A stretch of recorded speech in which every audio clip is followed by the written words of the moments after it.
Olá, alunos, tudo bem com vocês? Eu sou a professora Aline e o tema da nossa aula de hoje é doenças cardiovasculares. Vamos entender melhor esse tema? Quais são os objetivos e habilidades BNCC dessa aula? Concluir, com base na análise de ilustrações e modelos físicos ou digitais, que os organismos são um complexo arranjo de sistemas, com diferentes níveis de organização. Hoje nós vamos falar sobre as doenças que acometem o coração e os vasos sanguíneos. Vamos relembrar que o coração é responsável por bombear o sangue para o nosso corpo, ou seja, favorece o transporte de gases, de nutrientes que ocorrem pelo sangue. O coração possui tecido muscular estriado cardíaco, ou seja, é aquele tecido de contração involuntária. Nós não controlamos, ele acontece de forma involuntária no nosso corpo. Quais são as partes de um coração? 2 átrios, átrio direito e esquerdo, e 2 ventrículos, ventrículo direito e esquerdo. O sangue no nosso coração, ele está de forma totalmente separada. O sangue arterial, que é o sangue rico em oxigênio, e o sangue venoso, o sangue rico em gás carbônico, não se misturam. Além do coração, nosso sistema cardiovascular é formado também pelos vasos sanguíneos, artérias, veias e capilares. As artérias possuem parede mais elástica, são mais resistentes porque trazem o sangue que vem do coração, ou seja, precisam suportar essa pressão. Esse vaso é um pouco mais espesso, mais grosso, comparado com as veias. As veias são menos espessas, menos grossas e possuem válvulas no seu interior. Elas, na sua maior parte do tempo, trazem o sangue do restante do corpo para o coração. Por isso, a necessidade da presença dessas válvulas. Vasos capilares são os vasos bem fininhos que estão em contato direto com os órgãos. Então, os vasos capilares estão ali entre os alvéolos pulmonares, responsáveis pelas trocas gasosas, na parede do intestino delgado, para absorver os nutrientes. Então, todo esse vasinho mais fininho que está em contato direto, que estão em contato direto com os órgãos, são os chamados capilares. O sistema cardiovascular também é formado pelo sangue. O sangue possui a parte líquida e a parte celular. A parte líquida é formada 90% por água. E qual é a principal função desse plasma? É o transporte de nutrientes, vitaminas, sais minerais. Já a parte celular, nós temos células vermelhas, glóbulos vermelhos, que são responsáveis pelo transporte de gases respiratórios, como o oxigênio. Células, glóbulos brancos, chamado assim porque atuam na defesa do organismo, são também chamadas de anticorpos. E as plaquetas, que são responsáveis pela coagulação sanguínea. As plaquetas são fragmentos celulares. Observem aqui na imagem que quando essa amostra de sangue é levada para o laboratório, é feita a centrifugação. E aí, depois da centrifugação, que é um processo de separação, nós temos aqui, num tubo de ensaio, por exemplo, a composição. O plasma, né, a parte líquida, acima, e a parte celular, aí embaixo. Muitas doenças acometem o sistema cardiovascular. Muitas delas muito graves, que levam à principal causa de morte no nosso país. Doenças cardiovasculares, termo que designa todas as alterações patológicas que afetam o coração e os vasos sanguíneos. Quais são essas doenças? Aterosclerose. Nós temos aqui uma doença inflamatória crônica. Ela acontece devido a uma inflamação na parede da artéria, pelo acúmulo de lipídios, que são gorduras, manteigas, óleo em excesso, consumo de uma alimentação não saudável rica nesses componentes. Acontece uma inflamação da parede dos vasos com formação de placas calcificadas. Essas placas são tão rígidas que acabam impedindo a passagem do sangue, ou seja, a alteração do fluxo sanguíneo. Acontece então a obstrução das artérias, resultando em menor fluxo sanguíneo. Então imagina você.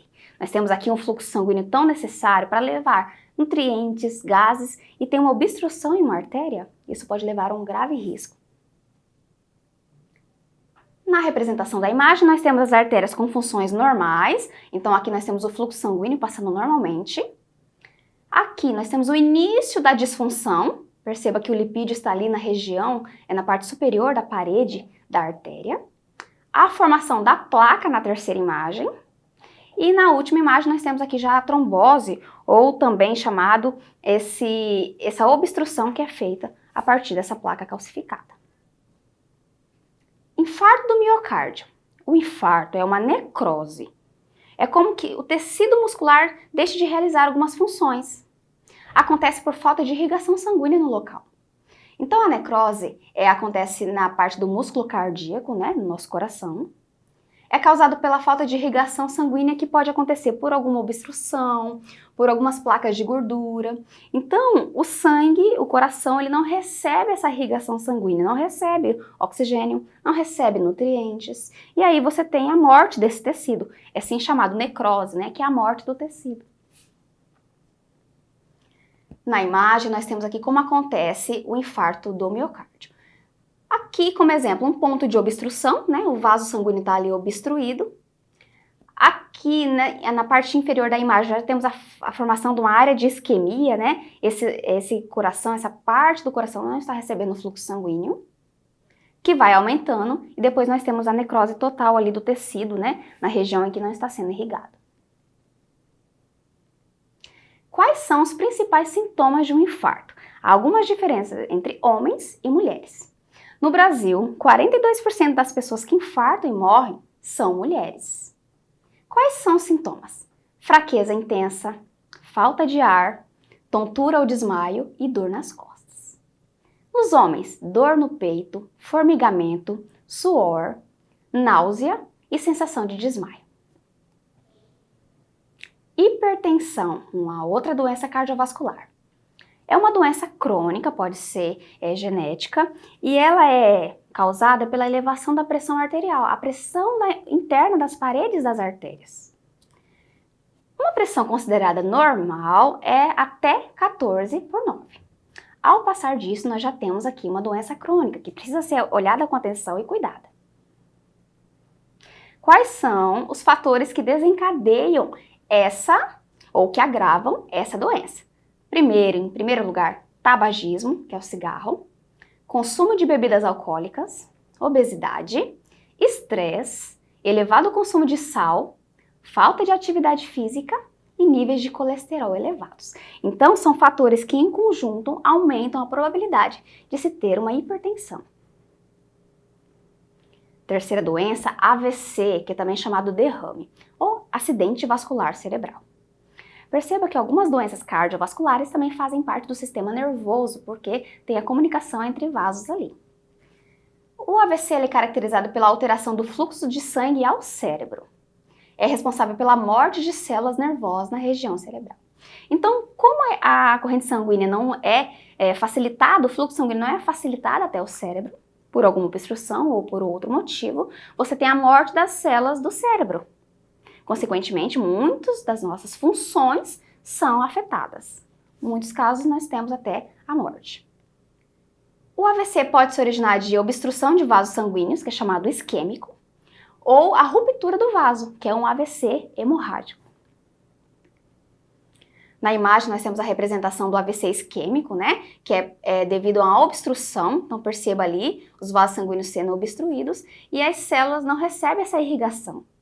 Já no hemorrágico, nós temos a ruptura de um vaso, e aí sim é formado da forma hemorrágica. Quais são os sintomas de um AVC? Aqui nós temos um esqueminha para lembrar você. O AVC é caracterizado por alguns sintomas: paralisia da face, a pessoa não consegue sorrir, ela tem a paralisação parcial do rosto, formigamento no braço, ela tem algumas confusões, ela não sabe onde está, fica um pouco desorientada. E aí, nesse caso, nós temos aqui um alerta. Quando isso acontecer, imediatamente liga para o número 192, que é o número do SAMU. Observe a imagem. Sorriso. Peça para a pessoa sorrir. Ela consegue? Está com a face paralisada? Abraço. Oriente a pessoa a levantar o braço. Ela consegue abraçar? Ou ela está com formigamento no braço, com alguma paralisia? Mensagem. Peça para a pessoa repetir uma frase ou uma mensagem. Ela consegue fazer isso de forma ordenada? Se não, urgentemente ligue para 192. Fatores de risco para o AVC. Mais uma vez, os fatores que levam o agravamento da probabilidade dessa doença. Nós temos aqui idosos, diabéticos, hipertensos, ameaça de AVC prévio, cardíacos, alcoólatras, obesos, sedentários e fumantes. Trombose. A trombose é a formação aguda e imediata de coágulos. Esses coágulos são chamados de trombos. Se esse trombo se desprende, ele pode ir a várias regiões do corpo. O trombo ele é uma obstrução total ou parcial ao fluxo sanguíneo. Então aqui também há essa obstrução, não pelas placas cálceas, né, como acontece na arteriosclerose, mas aqui nós temos a formação de trombos, coágulos, nesses vasos sanguíneos. Há dois tipos de trombose, a trombose arterial, que acontece nas artérias, e a trombose venosa, que acontece nas veias. Trombose arterial. Quais são os riscos para a trombose? Obesidade, imobilização, doenças cardíacas, diabetes, sedentarismo e tabagismo. Na trombose venosa, nós temos também um outro risco associado, que é a internação muito longa. Então, pacientes que passam por cirurgias, pacientes que ficam muito tempo internados, têm um risco muito agravado de desenvolver a trombose venosa. Em algumas cirurgias, né, os médicos até receitam algumas medicações para que não haja a formação desses trombos. Embolia pulmonar. O coágulo que se movimenta é chamado êmbolo. Então, vamos entender quando acontece na região dos pulmões.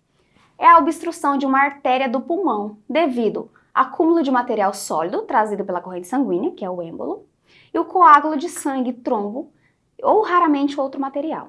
Então perceba que aqui nós temos um prejuízo na respiração, porque as artérias e os vasos desses pulmões, eles acabam sendo obstruídos. Se você não tem uma respiração completa, consequentemente você tem um risco muito grave de morte. Nós percebemos que todas essas doenças têm fatores de risco muito conhecidos: obesidade, sedentarismo, fumo, álcool. 70% das mortes e dos eventos cardiovasculares poderiam ser evitados com o controle dos fatores de risco, como hipertensão arterial e tabagismo. Então é importante iniciar um processo de atividades físicas, melhorar a alimentação, abolir o cigarro, que é um fator muito grave para essas doenças. Então, cuide da sua saúde, avise seu amigo, seu pai, sua mãe, para que tenhamos uma maior prevenção dessas doenças. Chegou a hora de realizarmos alguns exercícios. Observe a charge ao lado. Aqui nós temos o coração conversando com o cigarro, né? Ei, moçada, para de entupir minhas arteriazinhas de porcarias. O coração tá bravo ali, ó. Tá recebendo cigarro, fumaça e já tá estressado. As coronárias são os vasos sanguíneos que nutrem o músculo cardíaco, sendo, portanto, de fundamental importância para o funcionamento do coração. Descreva os riscos relacionados à obstrução dessas artérias. Resposta: a consequência mais imediata do entupimento parcial das artérias coronárias é a redução do fornecimento de sangue e oxigênio para o coração, causando dores no peito e falta de ar. O ataque cardíaco é deflagrado quando acontece o bloqueio total da artéria. 2. Qual doença é essa, hein? Necrose de uma parte do músculo cardíaco, causado pela falta de irrigação sanguínea no coração. Letra A, infarto do miocárdio. Letra B, embolia pulmonar. Ou letra C, derrame? Qual é a nossa resposta? Letra A. Essa doença é o infarto do miocárdio. Mais uma doença: inflamação na parede dos vasos com formação de placas calcificadas. Acontece a obstrução das artérias resultando em menor fluxo sanguíneo. Letra A, embolia pulmonar. Letra B, aterosclerose. Ou letra C, AVC, derrame? Qual é a nossa resposta? Letra B, é a aterosclerose. Agora eu tenho uma dica para você. É um romance presente na Netflix. Ele se chama Dois Corações. Esse romance trata do tema de doação de órgãos. Sabemos da importância da doação de órgãos, que podem salvar vidas. Então, esses dois personagens vivem esse drama. É isso, pessoal. Essa foi a nossa aula sobre doenças cardiovasculares. Eu espero você em uma próxima. Tchau!